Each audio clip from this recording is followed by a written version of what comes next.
Hello, and welcome to the CDO Magazine interview series. I'm Todd Foley with Lydonia. Today, I have the pleasure of speaking with Nick Ritter, CISO at Worldpay. Nick, your journey to becoming CISO at Worldpay must be kind of interesting. To the extent that you can you walk us through the experiences that led you here and maybe share what you're most proud of in your experience? Yeah, absolutely. Todd, it's great to be here. Thanks for including me in the series. Really looking forward to our conversation today. Yeah. My experience, I came up as an incident responder uh, in the, and I worked on some really interesting incidents. Some of them are pretty famous, and people would know them by name or some nickname that's been assigned to them. And that's been it's been an interesting journey because I also think I've been super lucky with a couple of different career accelerators associated with those incidents. Some of them, the high profile ones and things like that, brought me in front of audiences that saw capability that I displayed or whatever thought I displayed, and that allowed me to kind of promote through the organization maybe quicker than the average person would. Um, for me, when you talk about what are you most proud of, I'm a really big fan of what's called in the NFL the coaching tree, right? If you're familiar with this topic, so the concept is the big coaches that are famous and everybody knows, like Bill Walsh or Vince Lombardi or Bill Belichick. They have trees of coordinators that worked for them that went on to be successful head coaches, and then those people. So like, Bill Walsh, who was with the San Francisco 49ers for a long time, he had like his coordinators were like Sam Weish and Mike Holmgren and Dennis Green, and those guys went on to become head coaches in their own right. And then they had folks like, Brian Billick and Jeff Fisher and Dick LeBeau and John Gruden. Like these guys, Sean Payton came out of Bill Walsh's coaching tree. So this concept that like really good coaches spawn really good coaches who spawn really good coaches kind of a thing. And I buy into that. And one of the things that I am most proud of is there are of people who have worked for me. There are now 8 CISOs, chief product security officers, or head of internal audit at other companies now. And so I feel like my job in this industry is to build a coaching tree and to develop talent and put really great people with really good executive skills out in the marketplace and watch them succeed. So I tend to sit back and watch some of these folks, and they're now my peers, and I just an immense sense of joy and pride I get from that. I love that. You're talking about judging your success by the success of your team and their success as individuals throughout their career. That's the kind of model that leads to good things and good execution among teams. Uh, I don't think you can have a conversation these days in security without talking about AI. So with what's going on today, there's kind of a couple of aspects to that, right? Um, how is AI impacting your approach to cybersecurity? And then also, what are you doing to protect against AI attacks and secure AI use within an organization? Yeah, so there's a couple of really interesting things I think with AI. The first is I want to separate out the hyperbole from the real. So within information security, we've been using unsupervised machine learning, which would theoretically be called AI. We've been using that for a decade or more, right? Like, I actually hold a couple of patents in unsupervised machine learning algorithms for anomaly detection. and those are, I mean, those patents were like 2012, right? So that's so that's been around a long time. AI in the security space or, large scale data analysis with machine learning, that's been around for a long time. No doubt about it. And so just the use of AI in information security is really, it's a little bit of a nothing burger in the sense that it's no big deal. I think the big change that has happened in the last couple of years with AI is the large language processing models have gotten so good that the generative AI has gotten more interesting, right? So it's generative AI used to look like Clippy, the little paperclip icon on Word, and now can pass for it passes a Turing test.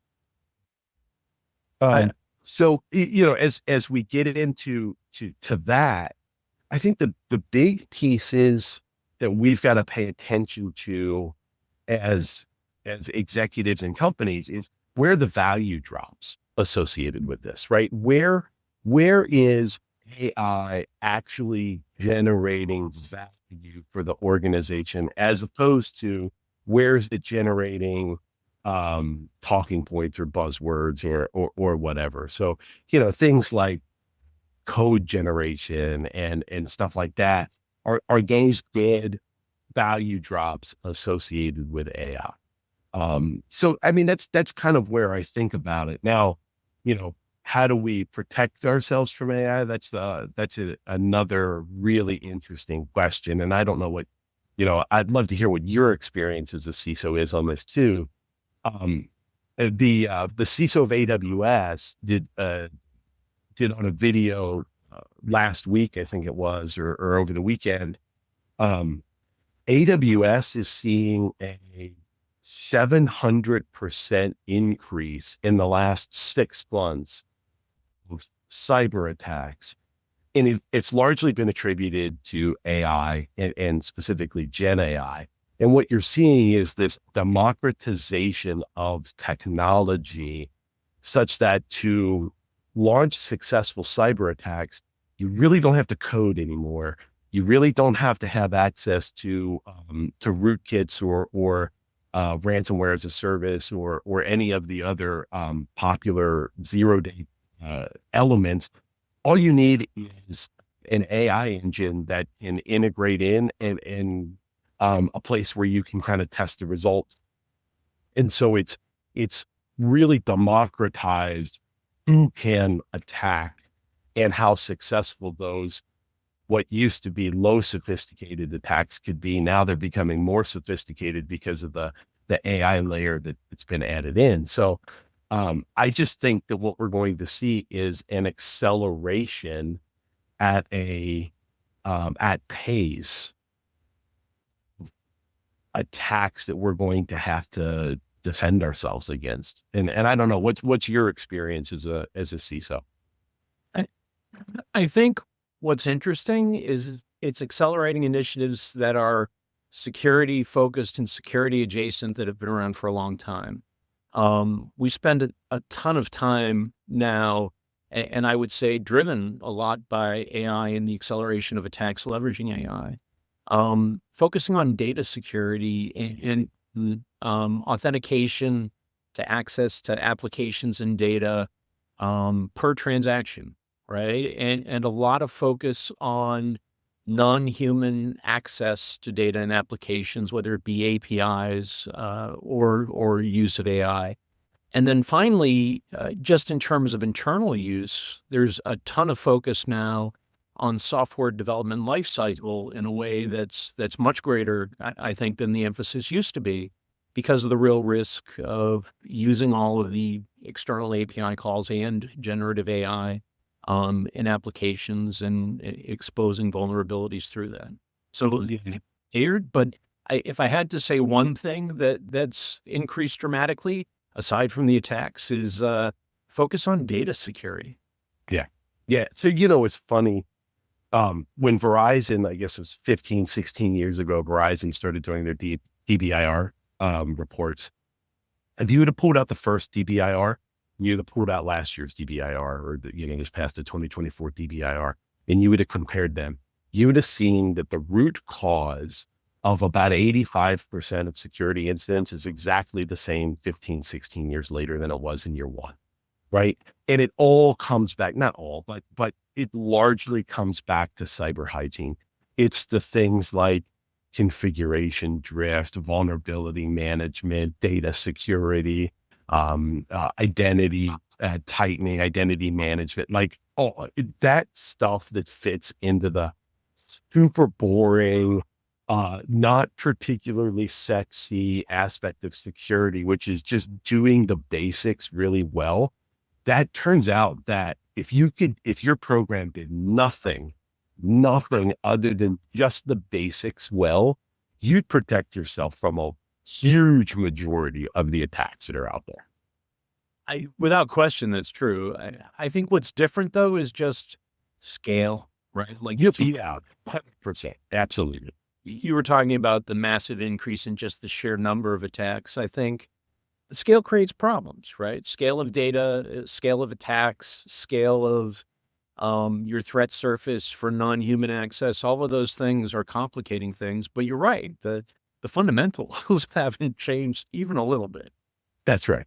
And Napoleon was quoted as saying that in a different context, obviously, quantity is a quality all of its own. Yeah, without question.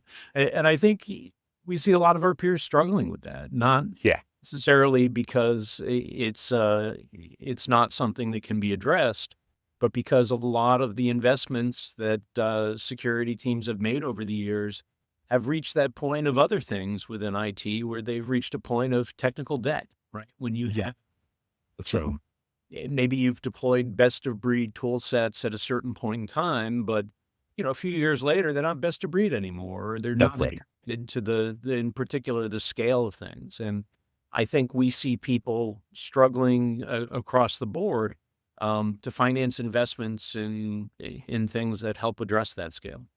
Yep. 100%. I couldn't agree more. Thank you, Nick, for joining us today. It's been something I've enjoyed tremendously. It's been a great conversation. And for those listening, for more interviews and insights, please visit cdomagazine.tech. And thank you.